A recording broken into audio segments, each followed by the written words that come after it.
है इनके annual function का।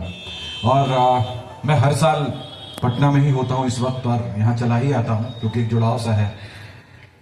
और सबसे बड़ी बात कि अभी के समय में जब भी ऐसे मौके आते हैं जब पेरेंट्स भी हों और बच्चे परफॉर्म कर रहे हों, स्टेज भी हो, एक बढ़िया सा माहौल बना हो, तो पेरेंटिंग की थोड़ी सी बात कर ली जाए, ये जरूरी हो जाता है। तो मुझे लगता है कि हर बार मैं कुछ ऐसी बातें कह के जाऊं जो मैंने खुद भी महसूस की है। सबसे पहली बात तो ये कि हम सब भी बच्चे थे कभी, और इन बच्चों को देख के वही याद आता है। और हम सब जो बच्चे थे तो हमारे पेरेंट्स जो थे वो शायद इतने कंसर्न नहीं थे हमारे लिए जितने कि अब आप हैं। ये अच्छी बात है, लेकिन फिर मुझे दोबारा सोचने पर लगता है कि ये ओवर कंसर्न्ड न होना ही हमें थोड़ा टफ बना पाया, मेंटली स्ट्रांग बना पाया। तो अभी ये ओवर कंसर्न्ड होना थोड़ा कम करना पड़ेगा।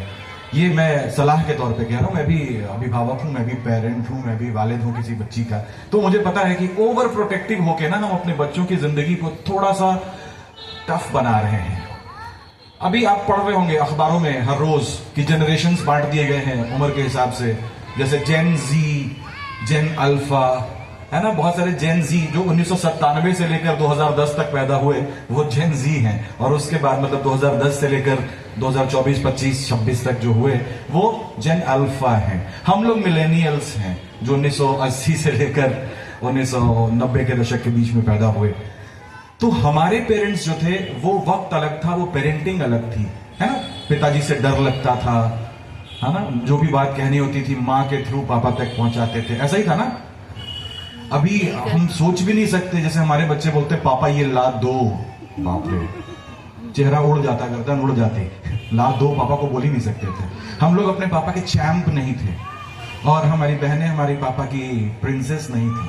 हमें सिखाया जाता था, थोड़े टफ थे हमारे माँ बाप। मुझे लगता है वो टफनेस लैकिंग है और ये जरूरी है।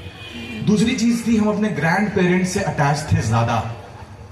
पता नहीं ये बात थोड़े पर्सनल लेवल की भी है, अपनी अपनी सहूलियतें हैं, अपनी अपनी दिक्कतें हैं, लेकिन मैं हमेशा ये मानता हूं कि जो बच्चे ग्रैंड पेरेंट्स से ज्यादा अटैच होते हैं वो थोड़े ज्यादा मेंटली स्ट्रांग होते हैं, थोड़े ज्यादा संस्कारी होते हैं।